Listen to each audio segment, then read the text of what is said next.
Thank you very much, Winnie, for those kind words. I'm going to... it's a bit difficult to adjust swiftly to a talk which, as it were, has already placed me. So I'm just going to place myself in the way that I plan to anyway. And I'm not complaining. I'm just saying that not having coordinated, I'm not quite sure how to do anything other than do what I was going to do anyway. But thank you for the kind words. So we've been discussing the challenges of the integration of immigrants in Europe mostly, and I'm not an expert on that. I was born in London, and I wasn't an immigrant. So I thought the most useful thing for me to do would be to place the idea of multiculturalism in a sort of philosophical context. I think the main contribution of philosophy to public life is to provide people with richer conceptual tools for thinking about public questions. And so here are just some philosophers' notes on multiculturalism. So multiculturalism, I think, is a collection of responses in the advanced democracies to the recognition of the diversity of their ethno-racial and religious identities. And in what follows when I say identity, I'll mean ethno-religious identity. Obviously, we have gender identities and other identities as well, but for the moment, I'm going to focus on those. And as the name suggests, multiculturalism tends to assume that identities are associated with differences in culture, meaning in one of the many senses of that slippery word, meaning something like socially transmitted habits and values and beliefs. So it assumes that we won't be able to eradicate such cultural differences consistently with respecting the rights of the members of the groups, and so that we must learn to live with them. This assumption leads people to focus on trying to eliminate, or at any rate reduce, the tensions between people deriving from their identities in this sense by expanding the flow of information between groups and so increasing intergroup understanding. And guided by this idea, communities engage in multicultural education, which involves teaching children about the cultures, in this first sense, of people of all the identities in their society. And public and private institutions also conduct other multicultural projects in museums, in galleries, and in the media that aim to educate members of each group about the others. But we use the word culture in a second sense to refer to literature, music, and the arts. And in multiculturalist thinking, arts get associated with the cultures of those who produce them. Thus, multiculturalism also generates programs in which the arts of various groups are celebrated because people think this produces a particularly valuable form of understanding and generates a form of cross-cultural respect, both of which are supposed to make cross-cultural hostility less likely. While multiculturalists invite us to celebrate diversity, these responses seem to presuppose that without active interventions by state and civil society, diversity of identity will actually lead to trouble. Multiculturalism celebrates diversity, that is, while acting as if it might be dangerous. Perhaps the anxiety is warranted. There is, after all, a long history of communal conflict between ethno-religious groups, and in both the Christian and the Muslim worlds in particular, sectarian conflict has a long and bloody history. You might suppose this wasn't terribly surprising. After all, take any two groups of people in a single society with different traditions. These cultural differences may well lead them to have different views on questions of public life, and so they find themselves disagreeing about these questions and noticing that their disagreements are associated with their differences in identity. This is a perfectly common sense idea, but when you examine actual disputes, it often looks as though the real direction of causality goes in the opposite direction. In other words, conflict between groups is often expressed as conflict over habits or values or beliefs, though the intensity of the conflict is often out of all proportion to the intensity of the disagreements. We should recall in the Christian context that people have killed each other over the distinction between transubstantiation and consubstantiation, which I challenge you to explain.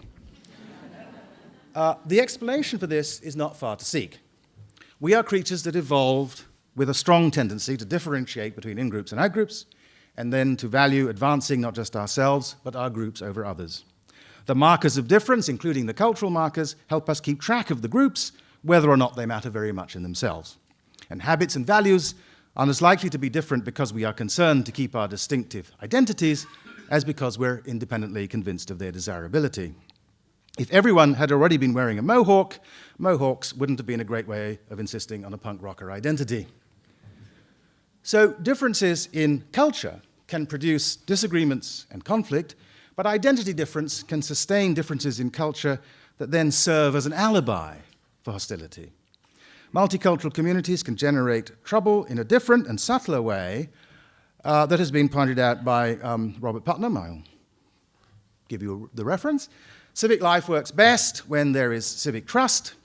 In diverse communities, it turns out there's less trust. It's not just that Catholics in multi-religious neighborhoods are less likely to trust Protestants or Muslims or Jews. It turns out that they're less likely to trust each other. Well, faced with problems like these, we should obviously do something. Increasing respect and understanding across groups is one obvious response, but there are others. For example, because differences in values and beliefs and culture in the first sense tend to make people want different things from the state, and because equality is an important democratic value, multiculturalists often favor adjustments in the state's behavior, for example, in public education, as well as in the behavior of non-state institutions, for example, in terms of employment. That way, we make explicit that people of minority identities are indeed both equal citizens and valued members of society. Perhaps this will even help to create greater civic trust. These adjustments for difference are often associated with a second response, the one that Charles Taylor dubbed a politics of recognition, in which the state responds to various identity groups in ways that are meant to demonstrate respect for them and for their members. One form of this is to treat their culture, in the sense of their arts, respectfully, which again underwrites programs in literature and music and the arts and so on. But other forms involve symbolic action, such as the creation of public holidays, celebrating the achievements of a group, or acknowledging their religious festivals in the media, or having public officials attend their celebrations, a practice that in the West goes back at least to William of Orange's decision to go to the opening of a great synagogue in Amsterdam. There are distinct responses here, and they have distinct rationales, as I've suggested. Increasing understanding of the values and beliefs is motivated by the thought that you can thus reduce hostility. Adjusting the state's behavior in the name of equality should respond to the different values and beliefs of members of the various groups, and adopting a politics of recognition should express symbolically the equality of all in society, whatever their ethno-racial or religious identity. Now, there's much to agree with in this multicultural picture, I think, but there are also things I think we should question. And it's easiest to see why, against the background of a sketch of the sort of liberal cosmopolitanism that I suspect that most people in this room mostly share. So I'm not going to have to defend it, I just wish to remind you of its contents. Now, liberalism, of course, is a tradition with many roots. One is the mellow humanism of Montaigne, who rejected both cruelty and dogmatism, gently mocking both. After all, he wrote, it's putting one's conjectures at a rather high price to roast a man alive for them. A second route is the conviction that people are best left in charge of their own lives. This is the liberalism of Wilhelm von Humboldt and his disciple John Stuart Mill. If a person desires any tolerable amount, possesses any tolerable amount of common sense and experience, Mill wrote in On Liberty, his own mode of laying out his existence is the best. Of course, Mill also insisted that there were limits on our development of our individuality set by the harms we pose for others, and the hard work is drawing these boundaries in the right place. Liberalism is rooted, too, in John Locke's conviction that we have rights before we have rulers, so that government is constrained by the individual rights of the governed. And in the 20th century, in many places, liberals adopted from a socialist tradition the recognition that the rights that matter are social as well as civil, to work, to a decent standard of living, to access to healthcare, the sort of things that are in Article 25 of the Universal Declaration of Human Rights. This was a natural extension of a concern for equality that increasingly pervades the liberal tradition. It was also a reaction against forms of liberalism that focused so much on individuality that they forgot that human beings are social creatures with social needs. These philosophical theories developed in partnership with liberal practices, religious toleration in Holland in the 17th century, the constitutional protection of individual rights in the French and American revolutions, the protection of private property, the gradual extension of the vote in the liberal democracies, and the development of welfare guarantees. What makes all these ideas and practices liberal, I think, is that they aim at a world in which every person has a life that is liberalis, that is, worthy of a free human being. Liberals imagine a world in which no one is treated like a slave. Because liberalism grows out of a rejection of slavery and subordination, much of it is about saying no to the things that damaged the lives of slaves.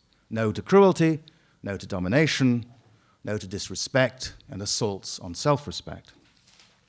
Now, if you think of yourself as one of the heirs of the European Enlightenment, and I do, you can be proud that liberal theory and practice began in the West, but it turns out that liberalism travels well, though it needs constant defense, even in its birthplace. One of the strengths of the liberal tradition is that it can settle in slightly different forms in many soils. That is one consequence of having many roots. Women around the world, it turns out, would like to be free from the domination of husbands, fathers, and brothers, even when they love them. People in Ghana, where I grew up, prefer democracy to military dictatorship. We know because we've experienced both.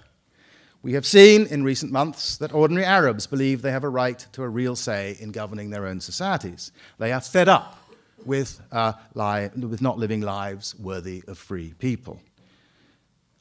But the hostility to dogmatism that Montaigne so perfectly embodied, his deep recognition of the fallibility of all human understandings, including his own, makes liberals happiest if people come to their own conclusions.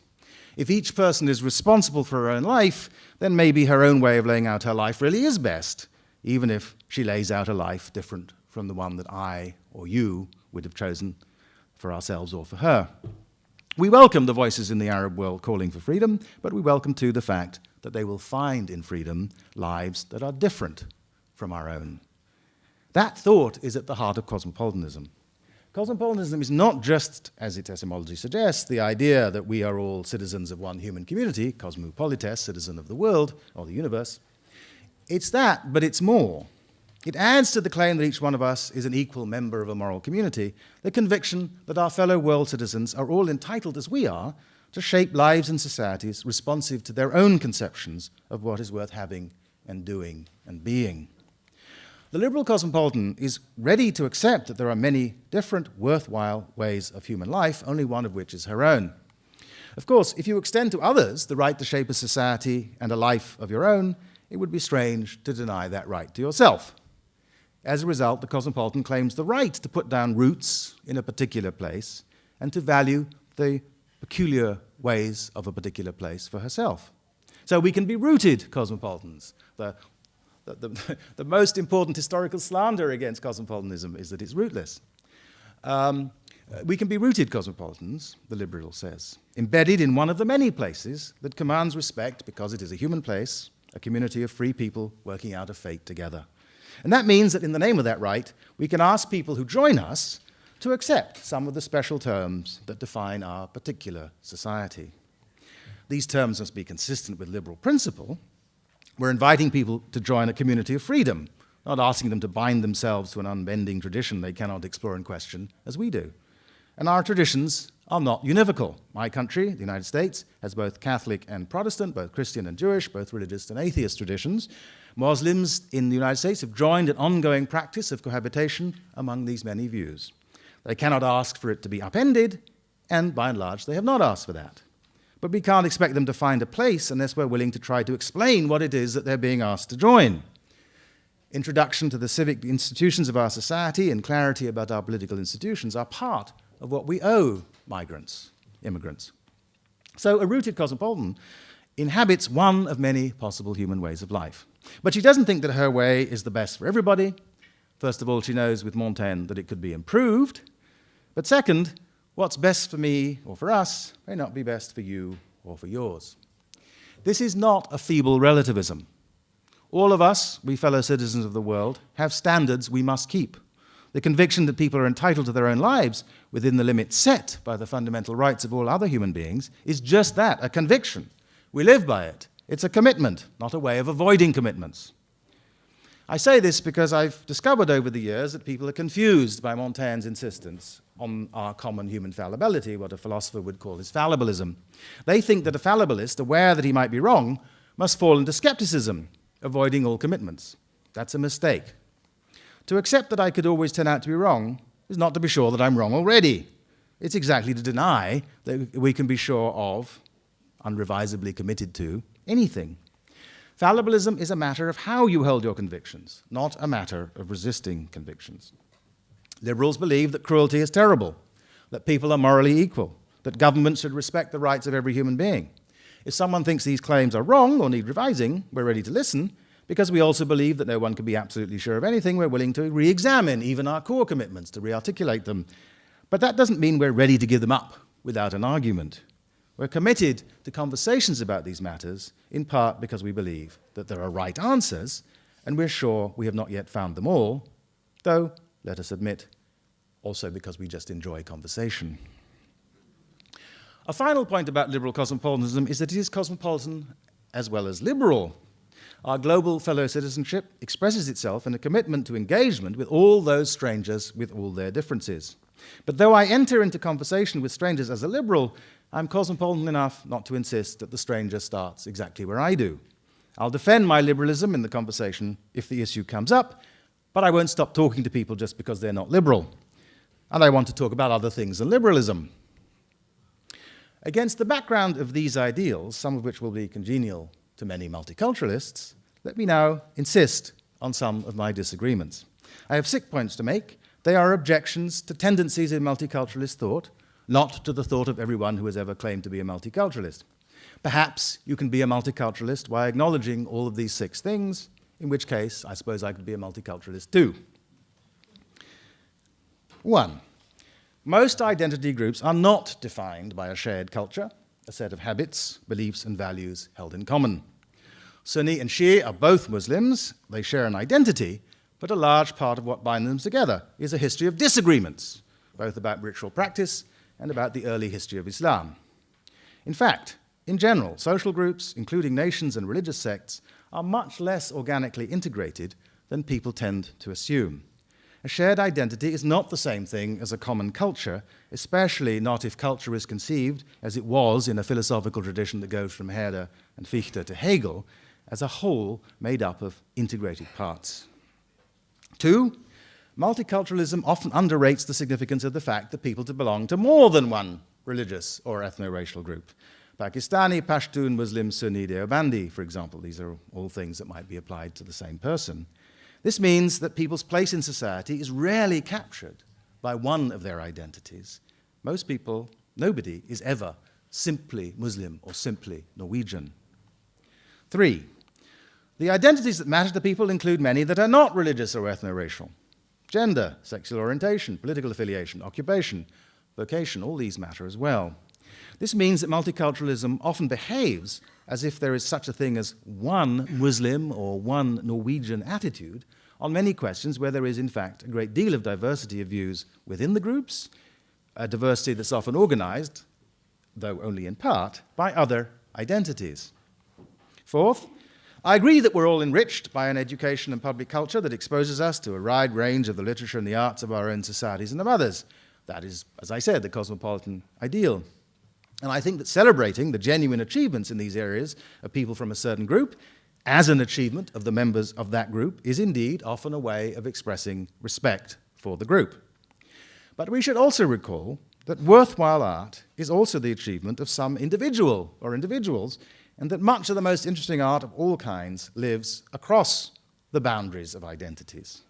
Some quick examples. This is Goethe. This is the tomb of Hafiz, who was the major influence on the Westostliche Divan, which is one of Goethe's most important song cycles. It's poetry cycles. It's still a place of pilgrimage in Persia today. This is somebody who many of you will recognize. These are 2 of the greatest influences on him.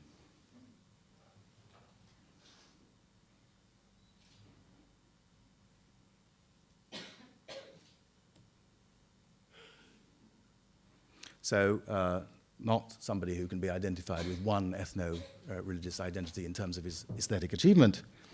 Another example, my friend Wole Soyinka, who has the Nobel Prize in Literature, is one of the great modern interpreters both of this guy, Euripides, and of this guy, Bertolt Brecht, neither of whom are Yoruba. Final example, this man, Basho, the great haiku master of the 17th century, was a Buddhist, which means that this person, Siddhartha Gautama, the Buddha, is part of his heritage. This sculpture is from Gandhara in today's Afghanistan, but its style is influenced by Hellenistic models that came with Alexander the Great in the 4th century BC. So this slide, just 2 images, connects a prince in 5th century BCE Eastern India with a poet in 17th century Japan by way of a 1st or 2nd century sculpture from Afghanistan in a Greek style. My point is that wherever you start in studying the arts anywhere, you will soon be led across ethno-religious boundaries. So the arts are made by individuals, and sometimes groups of individuals. Their cultural traditions are no doubt relevant to appreciating them sometimes, but art is not usually made wholly within spheres of influence that are ethno-religious. 5, for most ethno-religious and racial groups, learning about their culture in the second artistic sense does not help very much in avoiding cross-cultural misunderstandings. Indeed, I think that misunderstandings are not really very central to the forms of ethnic, racial, and religious conflict that occur in the advanced democracies. As a result, increasing understanding is not usually going to be helpful in avoiding them. What I mean is that anti-black racism, for example, is not a matter of not understanding black people or not understanding black culture. It is a matter of having hatred or contempt for them.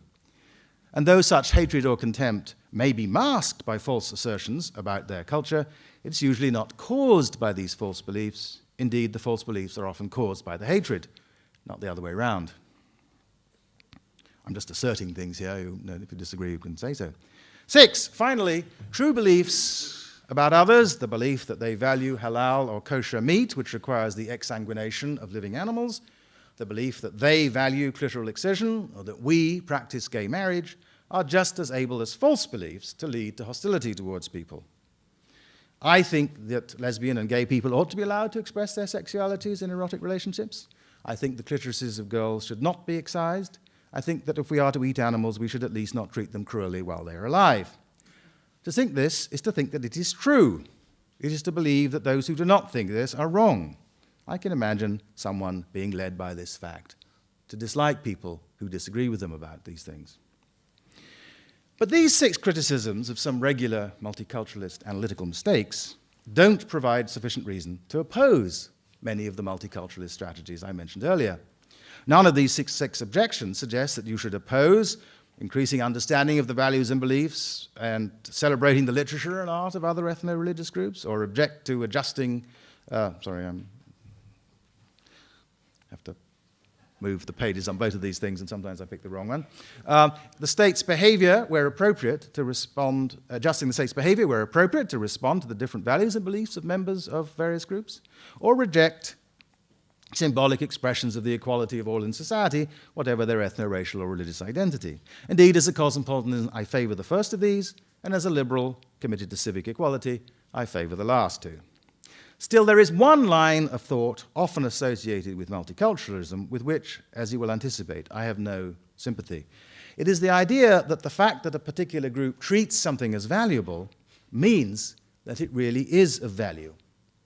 This is a form of relativism about value that strikes me as philosophically mistaken. My liberalism helps to define a class of values that are universal. That is, they're things that are valuable whether you value them or not. Of course, sometimes something is valuable for someone because they care about it and wouldn't be valuable for them if they didn't, I grant that. And one reason people care about things is that these things, the concerns, the care for them comes from people in their families and the religious traditions of the groups to which they belong. But many things are valuable, unmutilated sexual organs, for example, whether or not the culture of your group values them. And not everything can be made valuable by caring about it, reality television, for example. It's important, therefore, not to confuse this form of cultural relativism, in which things gain value from being valued by ethno-religious communities, with some other ideas that you could also call relativist, which strike me, by contrast, as both correct and helpful in facing our circumstances of multicultural diversity. So as I just said, some things are important for people just because they've committed to them.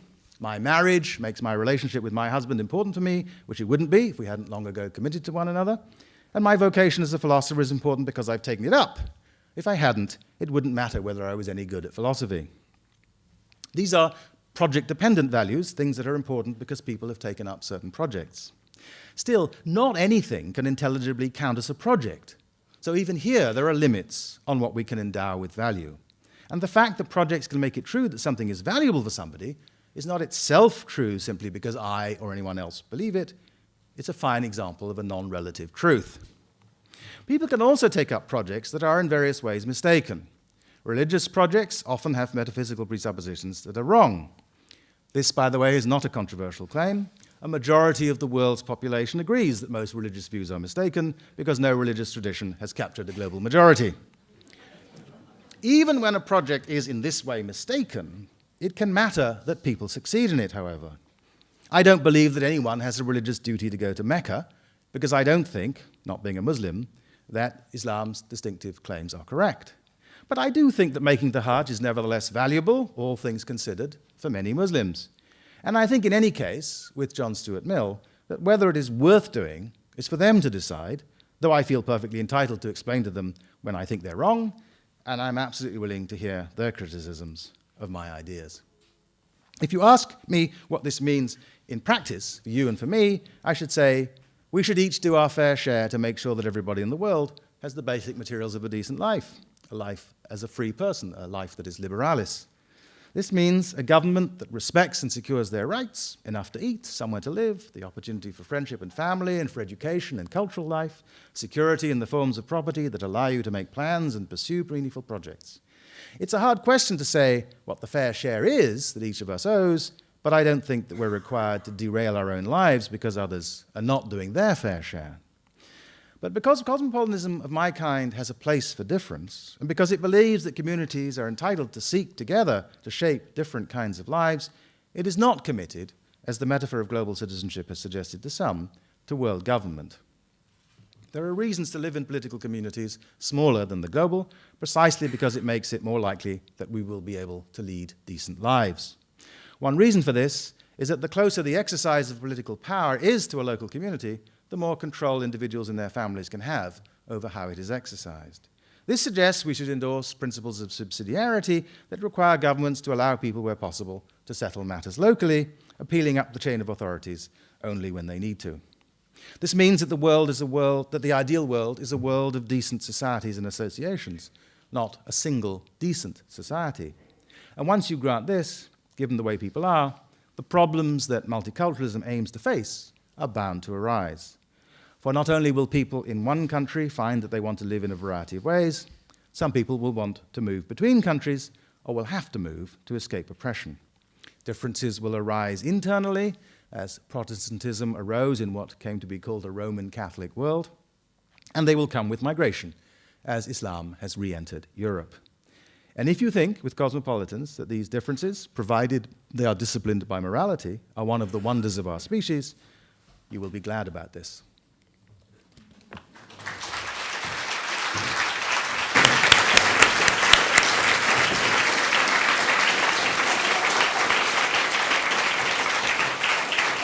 Does this work?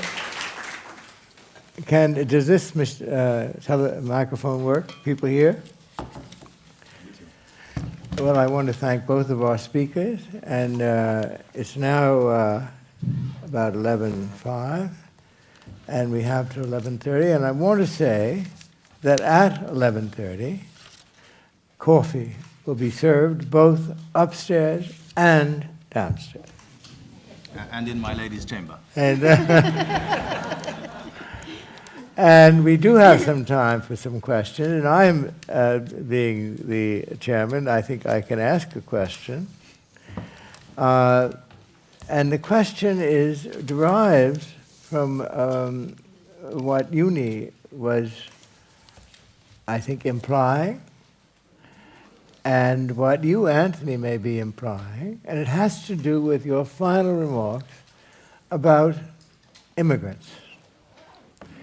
Because you both seem to imply that there are certain fundamental limits that should be observed on the part of immigrants vis-à-vis the values that they intend to carry out in the new country that may or may not conflict with the protections given to people in those countries as they now exist.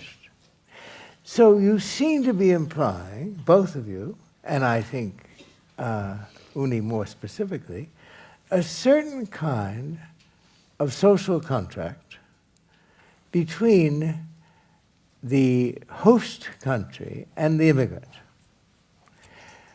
But is that what you mean? Do you mean there should be some kind of understanding, whether explicit or should it be quite explicit, about undertakings on the part of immigrants in the sense of social behavior, tolerance, and coexistence? Now there's a question that is a more, shall we say, practical question, because the governments are facing these waves of immigrants who may or may not be agreeable to the kinds of tolerances that you have outlined so eloquently. So I'm going to ask Uni what she thinks about this. Thank you. Yes, I do think there should be a social contract. I think it's necessary there has to be some common ground, and there has to be a kind of explicit social contract that, yes, sets out the rights and obligations that we have to one another in a plural society. I think, for instance, that as part of such a social contract, government like the Norwegian, since we are now in Norway, should have the obligation to give proper language courses, learning to each and every immigrant who wants it. I would go further. I would say it should be obligatory to learn Norwegian if you are going to be living permanently in this country. Yeah, I don't think I need to see more, but I absolutely think there should be a social contract. Well, that is a rather difficult thing to, but I understand it as a thing. Now, I wonder what Anthony thinks. Well, so I think it's. I mean, yes, there has to be a social understanding when people, and I would say that if it's a contract, it's important to stress what is sometimes not stressed in these contexts, which is that it's a contract, which means that both parties have commitments. Right. So the receiving society has to understand what it's asking, and to think about that too. And one of the difficulties with a lot of the programs for sort of immigrant education is that they require immigrants to know things that most natives don't know. In order to become an American citizen, at one point I had to answer a very simple set of questions in an exam, but it's the last exam I ever took in my life. And you passed. And I passed. And my lawyer said that I should give the simplest possible answers to all the questions. So, when I was asked what the causes were of the American Civil War, I didn't say, well, that's a rather controversial question. I said, it says in your document that it was slavery. Anyway, so, but the point is, half of American high school graduates don't know what century the American Civil War occurred in, and so insisting that every Kurdish grandmother who arrives in the United States knows this, it's not clear to me what the point of that is.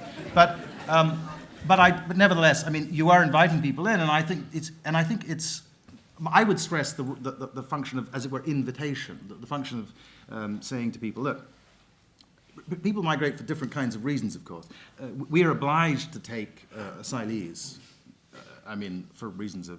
for obvious reasons of justice, people who are going to be killed if we send them back home, or tortured. We can't send them back home, and so we have to let them in, and some of them may say, well, I'm not really here, I'm just waiting to go back, and I'm not really here because I'm deeply committed to your society, and you tell me, you announce this contract with me, and I say, are not very interested in that. And I think what you have to say to such people is, well, it's true that we have an obligation to take you, but we also have, it's reasonable for us to require you to conform while you're here to certain basic norms.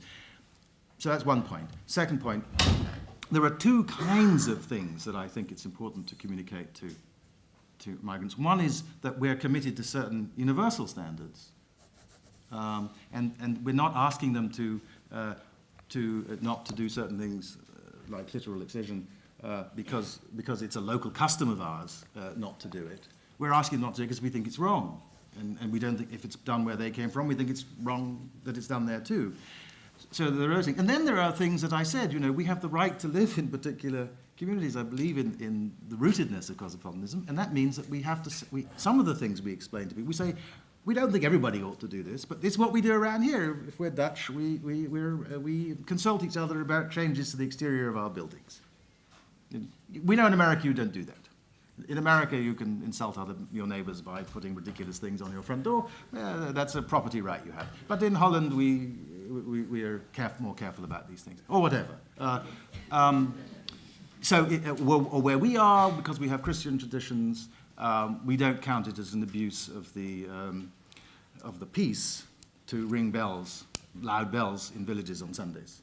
But we might count it as a breach of the peace if you had a rock concert that had exactly the same number of decibels. This is just a local view of ours about what counts as a disturbance. So I think we've got to accept that if people have the right to sort of shape communities in different ways, which is the rooted cosmopolitan thought, then one of the things you have to explain to people is that you live in a particular way.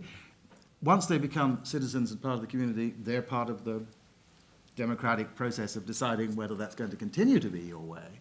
But when they arrive, you have to sort of show them what it is. And I think, you invite them in. You say, actually, this habit of ours of coffee and cooked cake is a nice habit, and we Norwegians make good cakes. We make good coffee, and so on. So I tend to favour, thinking of it in a more as a matter of sort of invitation than constraint. But the aim is, however you achieve it, the aim, yes, should be to make sure that we continue with shared both understandings at the universal level and at the particular level of a particular national or local set of institutions.